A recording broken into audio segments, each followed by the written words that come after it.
Hey guys, this video will show you what to do with your iPhone that stopped working after the iOS 13.5 update.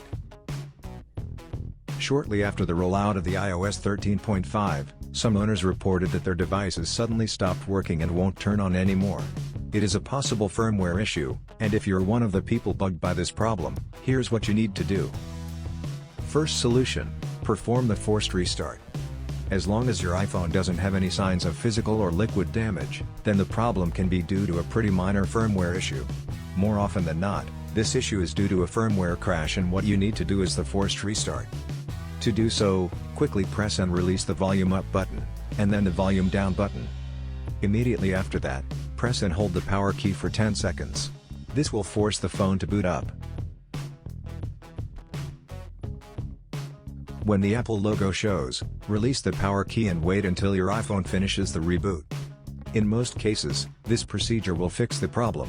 So if you're able to make the logo show on the screen, that's a sign that the problem is fixed. Second solution: charge and do the forced restart.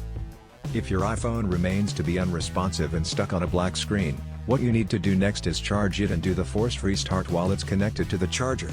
Here's how. Plug the charger to a working wall outlet and connect your iPhone to it using the original cable.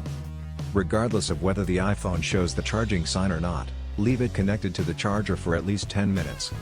After that, do the forced restart again while the iPhone is still connected to the charger. If this isn't a hardware issue, then your iPhone should already be booting up by now. If not, then set up an appointment at the Genius Bar. I hope that we've been able to help you fix your iPhone. Please support us by subscribing to our channel and enabling the notifications. Thanks for watching.